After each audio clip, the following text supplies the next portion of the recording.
Third question है, draw a sketch of Bohr's model of an atom with 3 shells. 3 shell के साथ जो bore ने जो मॉडल दिया था एटम को, उसको ड्रॉ करना है। तो ये रहा हमारा बोर मॉडल जो है 3 सेल के साथ। In this bore models of an atom the positively charge nucleus is at the centre.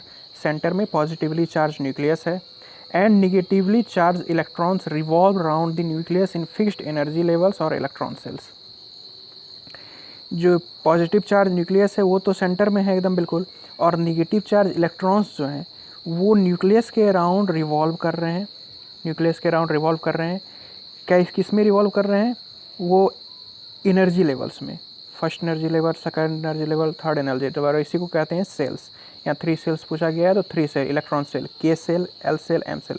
Nucleus के सबसे पास वाले सेल का नाम है के, उसके बाद एल, उसके बाद एम, एक और सेल अगर होता है उसका नाम रहता है एन। तो यहाँ हम लोग को 3 सेल के साथ पूछा गया है, 3 सेल्स, तो के एल एम तक ही हम लोग जाएंगे।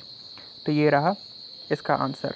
न्यूक्लियस, उसके अराउंड मूव करने वाले न्यूक्लियस, तीनों सेल्स में न्यूक्लियस के अराउंड इलेक्ट्रॉन्स मूव कर रहे हैं डिफरेंट एनर्जी लेवल के साथ। फोर्थ क्वेश्चन है, what do you think would be the observation if the alpha particle scattering experiment is carried out using A foil of a metal other than gold. Gold foil के अलावा अगर किसी और metal के साथ हम लोग अल्फा पार्टिकल एक्सपेरिमेंट को करते तो उसमें क्या क्या ऑब्जर्वेशंस आ सकते थे, तो इसको देखते हैं हम लोग। तो 2 ऑप्शन है, या तो गोल्ड से भी ज़्यादा कोई हैवी मेटल यूज़ कर लिया जाए या गोल्ड से कोई लाइटर मेटल यूज़ कर लिया जाए। 2 ही ऑप्शन हो सकते हैं। एक तो गोल्ड किया ही हुआ ही है, गोल्ड से कोई ज़्यादा अपर मेटल या लोअर मेटल।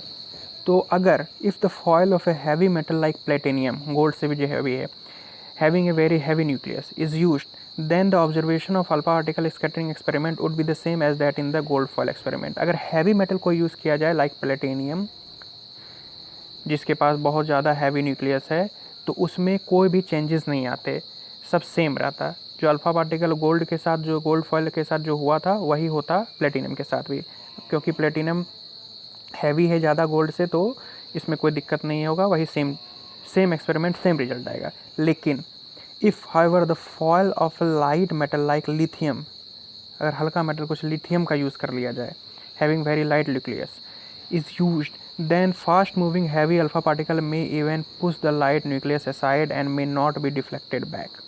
कुछ मतलब इसमें अलग हो सकता था। अगर लाइटर यूज़ करेंगे कोई भी मेटल तो उसमें क्या है, फास्ट मूविंग अल्फा पार्टिकल्स में even push the light nucleus, मतलब इसको जो फास्ट मूविंग अल्फा पार्टिकल है वो इसको पुश कर सकता था, अलग कर देता और इससे टकराने के बाद डिफ्लेक्ट बैक नहीं होता। जैसे हैवी मेटल के पास, हैवी मेटल से अल्फा पार्टिकल टकराया और डिफ्लेक्ट बैक हुआ, जिसके कारण एक्सपेरिमेंट पूरा हुआ। लेकिन अगर लाइटर एलिमेंट रहेगा तो उसके साथ अगर टकराएगा तो इसी को पुश कर देगा, तो रिफ्लेक्ट बैक होने का चांस हो सकता है ना हो, डिफ्लेक्ट बैक नहीं होगा। तो ये हो सकता था अलग कुछ। फोर्थ